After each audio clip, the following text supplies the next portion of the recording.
Hello viewers, welcome back to my channel. I hope you all are doing good. This is another video of this playlist and the second video of the repository pattern. In this video I am going to show you how to use our generic repositories. जैसा कि हमने previous video में देखा था कि हम repositories को कैसे यूज़ करते हैं, उसका थोड़ा मैं आपको डेमो दोबारा से दे देता हूँ, डिस्क्रिप्शन देता हूँ थोड़ा सा। ये हमारा इंटरफेस है, उसके नीचे हमारा स्टूडेंट रेपो में क्लास था और स्टूडेंट इंटरफेस में हमने दो मेथड को डिफाइन किया था, मतलब नेम डिफाइन किया था, उसका स्ट्रक्चर जो है हम क्लास में डिफाइन करेंगे। तो यहाँ पे दो मॉडल्स हमारे पास, हर मॉडल के लिए हमें अलग अलग इंटरफेसेस बनाने पड़ेंगे, हर मॉडल के लिए हमें अलग अलग स्टूडेंट रेपो क्लास बनाने पड़ेंगे। तो इसको अवॉइड करने के लिए हम जेनेरिक रिपोजिटरीज को यूज़ करते हैं। जैसा कि आप देख सकते हैं स्टूडेंट के लिए है तो हमें यहाँ पे टीचर भी है तो टीचर के लिए भी बनाना पड़ेगा, टीचर के लिए भी स्टूडेंट और क्लासेस भी बनाने पड़ेंगे। तो इट मीन्स कि जितने हमारे पास मॉडल होंगे उतने हमारे पास इंटरफेसेस और इतने क्लासेस बन जाएंगे। तो इसको हम अवॉइड करने के लिए हम क्या यूज़ करते हैं, जेनेरिक रिपोजिटरीज। तो बेसिकली जेनेरिक रिपोजिटरीज में हम क्या करते हैं, जैसे कि हमारा, जैसे कि मैंने बताया था, मल्टीपल मॉडल्स होंगे ना, उसको हम, उसके अंदर कुछ कॉमन मेथड्स होता है, उस कॉमन मेथड्स को हम हैंडल करने के लिए जेनेरिक रिपोजिटरी बनाते हैं। तो उससे पहले मैं आपको क्लास दिखा देता हूँ, क्लास में हमने इस मेथड को कैसे इंप्लीमेंट किया था। जैसे कि उसके बाद हमने इसके अंदर हमारा जो सर्विस था उसको ऐड कर दिया था, इंटरफेस और क्लास का। हम वापस चलते हैं अपने टीचर वाले पे, नई कंट्रोलर पे। तो कंट्रोलर पे फिर उसके बाद हमने यहाँ पे रिपोजिटरी को कॉल किया था, जो हमारा इंटरफेस होगा उसको, देन उस इंटरफेस के थ्रू हमने अपने मेथड को कॉल करके डेटा गेट किया था। ठीक है, इसमें दो मेथड थे हमारे पास, गेट ऑल और गेट बाय आईडी। आईडी में हमने एक मैनुअल डेटा सेंड करके डेटा को गेट किया था। ओके, लास्ट वीडियो में हमने बिल्कुल ऐसा किया था। उसके बाद हमारा ये आउटपुट यहाँ पे मैं आपको शो कर देता हूँ। व्यू ऐड करना था आपको, अगर आपने नहीं कर लिया तो मुझे बता दें, मैं आपको दिखा दूंगा व्यू ऐड करके। लास्ट वीडियो में मैंने कहा था वो होमवर्क है आपका। तो यहाँ पे देख सकते हैं गेट ऑल, जो हमारा शो ऑल मेथड था वो हमने इसके थ्रू अचीव कर लिया अपने रिपोजिटरी पैटर्न के लास्ट वीडियो में। और अगर मैं शो ऑल 13 था, तो हमारा गेट बाय आईडी के लिए बनाया गया था, जैसे कि आप यहाँ पे देख सकते हैं, शो 13। इसके बाद अब हम नीचे चलते हैं, यहाँ पे हमारा दो मॉडल्स के बाद हमारा एक, तो वही बात है कि अगर हमारे पास मल्टीपल मॉडल्स होंगे तो मल्टीपल इंटरफेसेस और क्लासेस बनाने पड़ेंगे।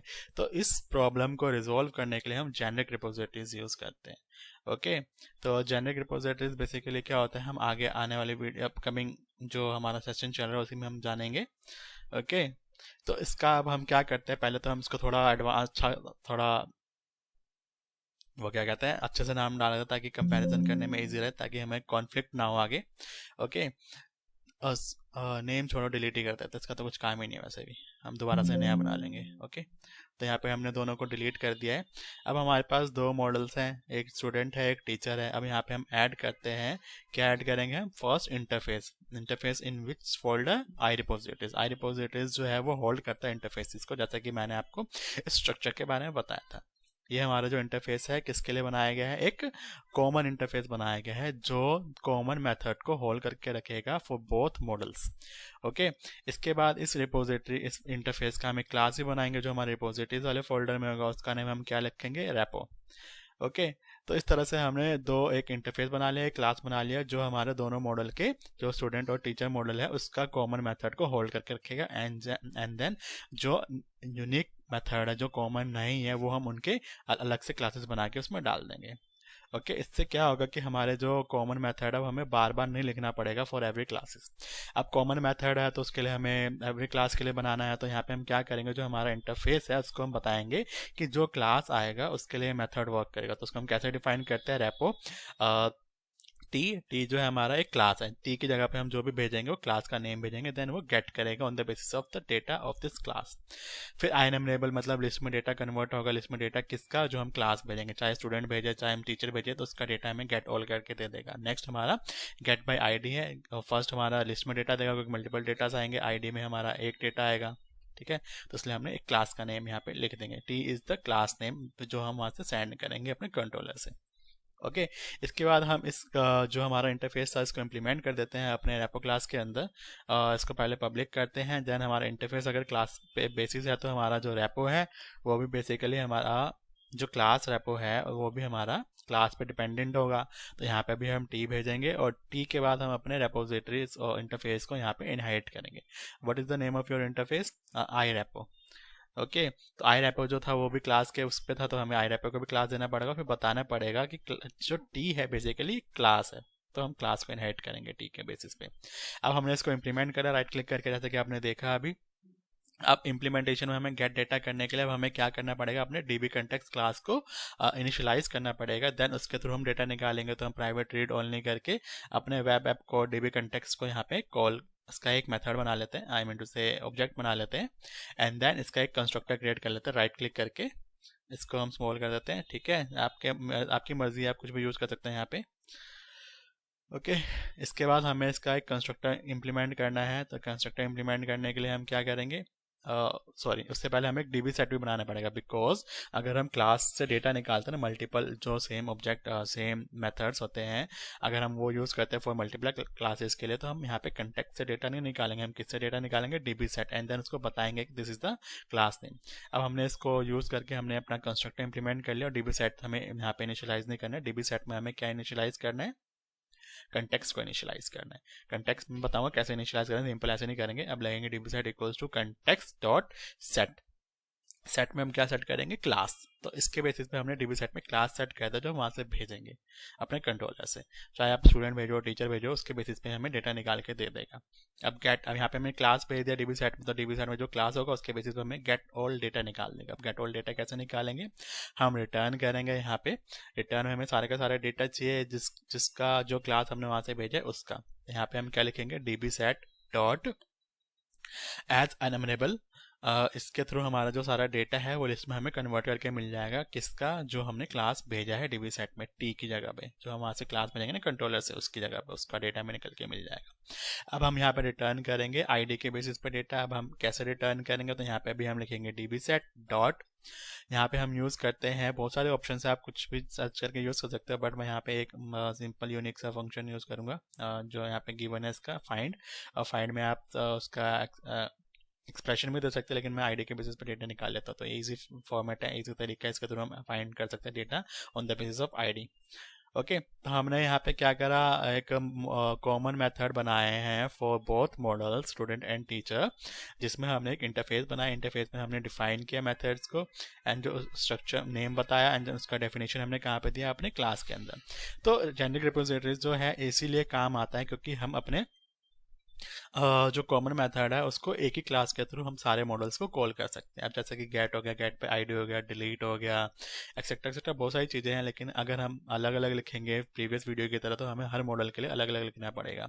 तो यहाँ पे जो अब है, अब यहाँ पे हमने क्लास और कॉमन बनाया है, क्लास के थ्रू अपने उसको इंटरफेस और क्लास बनाया ना अपने मॉडल्स के लिए। तो यहाँ पे हमें जो उसका टाइप है उसको डिफाइन करना पड़ेगा टाइप ऑफ से, आई मीन सर्विस ऐड करनी पड़ेगी अपने प्रोग्राम में। सिंपल तो हमने अभी तक क्या करा था, इंटरफेस को हम क्लास देते थे, लेकिन यहाँ पे हम नहीं दे पाएंगे, क्योंकि हमारा जो ये इंटरफेस और क्लास है ना, जो हमने रेपोजिटरी में यूज़ किया, वो हमारे क्लास को यूज़ करके बनाया गया। तो इसमें हम यहाँ पे टाइप ऑफ लिखेंगे, type of I repository, I mean जो हमारा इंटरफेस है, then again comma type of repo.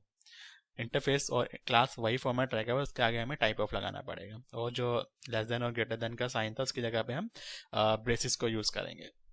तो इस तरह आप अपने जेनेरिक रिपोजिटरीज के इंटरफेसेस और क्लास को इम्प्लीमेंट कर सकते हैं सर्विस के थ्रू।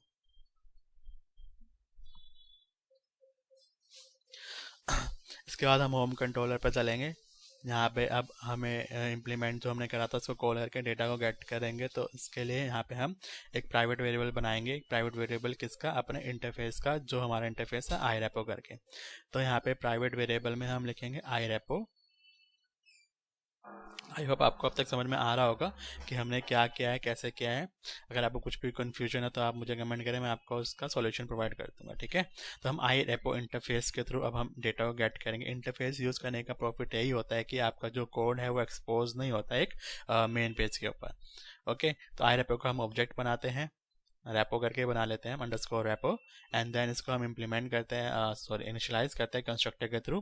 तो यहाँ पे हम क्या करेंगे, अब हम को हटा देते हैं, आई रेपो को जनरेट करेंगे, जनरेट नहीं करते, चलो आई रेपो में आपको एक चीज़ दिखाता हूँ। यहाँ पे क्लास है, तो अब हमें क्या करना पड़ेगा, ये जो एरर आ रहा है ना वो क्लास की वजह से एरर आ रहा है। अब इस रेपो के साथ आप मॉडल भेज दो, मॉडल में कुछ भी भेज सकते हो, स्टूडेंट भेज दो, टीचर भेज दो, तो उसके बेसिस पे वो हमें डेटा निकाल के दे देगा। अगर आप स्टूडेंट भेजोगे तो स्टूडेंट का डेटा निकाल के देगा, टीचर भेजोगे तो टीचर का डेटा निकाल के देगा। तो इस तरह हम जेनेरिक रिपोजिटरी को यूज़ कर सकते हैं। तो जेनेरिक रिपोजिटरी का ये फ़ायदा भी है कि आपका कॉमन जो कोड है वो एक में आ गया, लेकिन इसका एक डिसएडवांटेज भी है कि अगर आपको डिफरेंट मॉडल्स के डेटा निकालने हैं तो उसको नेम जो है अलग अलग आपको लिखने पड़ेंगे। ठीक है, तो इस लिमिटेशन को हम ओवरकम करेंगे नेक्स्ट वीडियो में by the help of unit of work. Okay, तब तक हम जेनेरिक रिपोजिटरीज देखते हैं, आप ज़्यादा फोकस ना करो। ठीक है, तो यहाँ पे हमने कंस्ट्रक्टर में उसको इनिशियलाइज कर दिया। कंस्ट्रक्टर में इनिशियलाइज करना तो आपको आ ही गया होगा, अगर मतलब क्लास डिफाइन किया तो कंस्ट्रक्टर में भी हमें क्लास डिफाइन करके इनिशियलाइज करना पड़ेगा। देन अगर हम अब आते हैं शो ऑल में, शो ऑल में आपको मैंने दिखा दिया, वहाँ पे रेपो डालना है हमें, बाकी चीज़ हटा देना है, और हमारा जो कोडिंग था ऑलमोस्ट खत्म हो चुका है। अब मैं आपको रन करके दिखा देता हूँ कि हमारा जो डेटा है वो मिलता है कि नहीं हमें। ओके, तो यहाँ पे हमारा जो URL है basically it is URL of index, हमें चेंज करना पड़ेगा। यहाँ पे शो ऑल लिखेंगे तो हमारा जो डेटा है वो आप देख सकते हैं, हमारा जेनेरिक रिपोजिटरी के थ्रू भी डेटा आ गया है जो हमने इंटरफेस के थ्रू गेट किया है। और ठीक है, अब इसके बाद हमें क्या करना है, गेट बाय आईडी डेटा निकालना है। तो वहाँ पे शो 13 लिखा हुआ था, तो उसके थ्रू भी हमारा जो डेटा है वो आ गया। आई होप आपको वीडियो समझ में आ गया होगा कि हम कैसे हमने डेटा को गेट करा है। अगर हमें टीचर का डेटा गेट करना है तो हम क्या करेंगे, यहाँ पे स्टूडेंट की जगह टीचर लिख देंगे। ओके, अब यहाँ पे हमें चेंज करने की जरूरत नहीं है, प्रोग्राम में चेंज करने की जरूरत नहीं है, कहीं पे भी हमें कुछ चेंज करने की जरूरत नहीं है, हमें सीधा कहाँ चेंज करना है। अगर टीचर का डेटा गेट करना है तो जहाँ पे हमने स्टूडेंट लिखा है ना कंट्रोलर पे, वहाँ पे जाके हमें चेंज करना है। ठीक है, तो यहाँ पे हम मॉडल का नेम स्टूडेंट से टीचर कर देते हैं।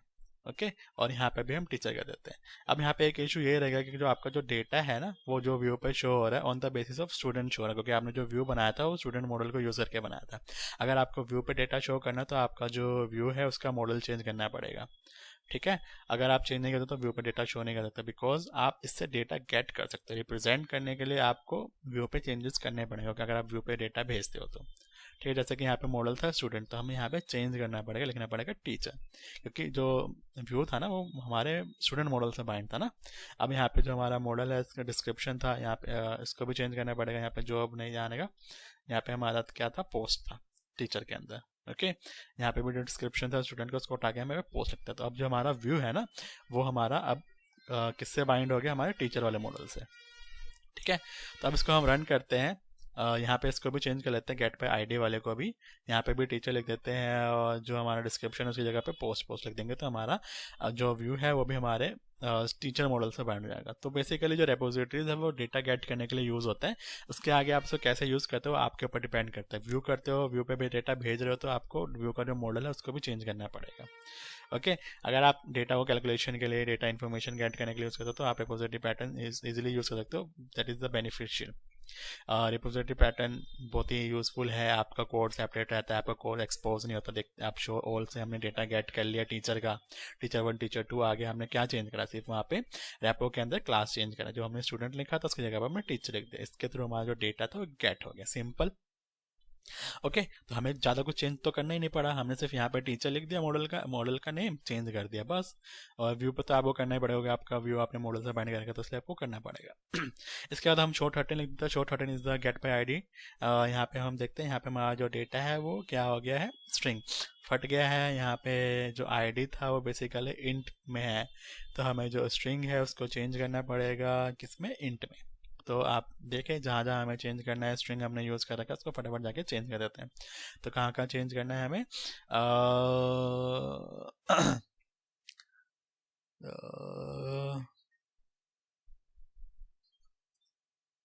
यहाँ से तो हमें भेजना, आई होप जो हमारा टेबल है उसमें हमने इंट यूज़ कर रखा है, तो यहाँ पे हमें हर जगह चेंज करना पड़ेगा। इंटरफेस हो गया, इसका क्लास इम्प्लीमेंटेशन ऑफ क्लास हो गया, और हमारा जो मेन कंट्रोलर है वहाँ पे हर जगह उसको हमें स्ट्रिंग से इंट में चेंज करना पड़ेगा। तो यहाँ पे हम क्या करते हैं, इंट लिख देते हैं। इंटरफेस के क्लास के अंदर इंटरफेस में भी हम इंट लिख देते हैं, और हमारा जो कंट्रोलर है उस पर भी जाके यहाँ पे जो डेटा हम भेज रहे हैं स्ट्रिंग में, इसको हम क्या करते हैं, इंट में भेज देते हैं। ओके, तो आई होप आपको क्लियर हो गया होगा हमने क्या करा अभी, और जेनेरिक रिपोजिटरीज और जो है वो रिपोजिटरीज से कैसे डिफरेंट है। ठीक है, तो यहाँ पे अब हम गेट ऑल करते हैं, आई मीन टू से शो 13 करते हैं, जो हमें आईडी से डेटा निकालना था। तो आप देख सकते हैं आईडी से भी डेटा निकल गया हमारा। ओके, तो आपको अब तक क्लियर हो चुका होगा जेनेरिक रिपोजिटरीज क्या होते हैं, रिपोजिटरीज क्या होते हैं। इसमें आप देख सकते हैं हमारा जो स्ट्रक्चर था, हमने क्लास बनाया, एक इंटरफेस बनाया जिसके थ्रू हमने सारे मॉडल्स को उसके अंदर इंप्लीमेंट कर दिया। इंप्लीमेंटेशन मतलब हमने कॉमन मेथड बना के दोनों मेथड को, दोनों मॉडल्स को कॉल कर लिए। ओके, ये हमारा कॉमन मेथड्स फॉर बोथ। अभी और भी मेथड्स होते हैं कॉमन जो हम आगे यूनिट ऑफ वर्क वाले वीडियो में देखेंगे। अगर आप अब तक आपको समझ में आ गया होगा, मुझे उम्मीद है। अगर नहीं आया तो प्लीज़ बता दें, मैं आपको और डिस्क्राइब कर दूँ अगर आपको कोई इशू है तो। और सबसे मोस्ट इंपॉर्टेंट थिंग ये है कि अगर आप इस चैनल पे न्यू है तो प्लीज़ जाके सब्सक्राइब करें मेरे चैनल को, that is the most important part. Okay, subscribe करें, बेल आइकन प्रेस करें, क्योंकि अगला जो वीडियो है वो और मोस्ट इंपॉर्टेंट है जेनेरिक रिपोजिटरी पैटर्न का। क्योंकि अभी हमने इससे प्रीवियस वीडियो में हमने सिंपल रिपोजिटरी पढ़ा था, अभी हमने जेनेरिक रिपोजिटरी पढ़ा, इसके बाद हम यूनिक रिपोजिटरीज पढ़ेंगे, यूनिक रिपोजिटरीज नहीं सॉरी यूनिट ऑफ वर्क वाला पैटर्न पढ़ेंगे। ठीक है, उसके बाद हम एक पूरा का पूरा एक CRUD ऑपरेशन बनाएंगे अपने रिपोजिटरीज को यूज़ करके। ओके, तो सिंपल अभी तक हमने क्या पढ़ा उसको मैं आपको मॉडिफाई थोड़ा रिमाइंड करा देता हूँ। रिपोजिटरी, सिंपल रिपोजिटरीज में हम क्या करते थे, हम मॉडल्स बनाते थे। मॉडल्स के थ्रू हम हर मॉडल का एक अलग से इंटरफेस बनाएंगे, देन उसका एक इम्प्लीमेंटेशन वाला क्लास बनाएंगे। अगर हमने स्टूडेंट का बनाया तो स्टूडेंट का रिपोजिटरी बनेगा, इंटरफेस बनेगा, देन स्टूडेंट का क्लास बनेगा, उसमें हम मेथड डिफाइन करेंगे get all, get by ID, then उसको इम्प्लीमेंट करेंगे उसके क्लास के अंदर इनहेरिट करके इंटरफेस को। सेम हमें टीचर के लिए भी बनाना पड़ेगा। तो इसमें क्या होता था, सिंपल रिपोजिटरी में हमें मल्टीपल मॉडल के लिए मल्टीपल इंटरफेसेस एंड क्लास बनाने पड़ते थे फॉर द कॉमन मेथड्स। अब get all, get by ID तो दोनों के लिए सेम ही है। हम अगर दोनों में हमें बार बार लिखना पड़ता तो हमने क्या करा, जेनेरिक रिपोजिटरीज को इंप्लीमेंट करा आगे। तो जेनेरिक रिपोजिटरीज में क्या होता है कि हम एक कॉमन इंटरफेस बना लेते हैं और कॉमन क्लास बना लेते हैं। उसमें हम क्या करते हैं, क्लास को भेजते हैं, क्लास के बेसिस पे हम डेटा को गेट करते हैं। तो जो इंटरफेसेस था वो हमने क्लास के बेसिस पे बना लिया, जो हमने टी बताया था अभी आपको, एंड देन उसको हम आगे यूज़ करते हैं क्लास में इम्प्लीमेंट करके। तो हमारा जो भी कॉमन मेथड था उसको हमने डिफाइन कर दिया, देन उसका स्ट्रक्चर जो था हमने क्लासेस में डिफाइन कर दिया on the basis of class. तो अगर हम अब उसको यूज़ करते हैं ना इंटरफेस को अपने यहाँ पे कहाँ गया, एक मिनट, होम कंट्रोलर है ना ये, होम कंट्रोलर में आप जैसे देख सकते हैं, हाँ जैसे कि आपने होम कंट्रोलर में देखा था हमने क्या चेंज करा था, मॉडल का नेम चेंज करा था ना स्टूडेंट और उसका। तो ऐसे ही आप इसको यूज़ कर सकते हो चेंज कर करके बार बार। लेकिन ये हमारा जेनेरिक रिपोजिटरी का एक शॉर्ट कमिंग है कि अगर आपको डेटा गेट करना फॉर डिफरेंट मॉडल्स तो आपका उसको नेम चेंज करना पड़ेगा बार बार। इस लिमिटेशंस को हमने हटाया है अपने यूनिट ऑफ वर्क के थ्रू। तो यूनिट ऑफ वर्क का जो वीडियो है वो नेक्स्ट वाले पार्ट में आएगा। तो आप आई मीन टू से हमारे साथ बने रहें, वीडियो को देखें, अंडरस्टैंड करें। Thanks for watching.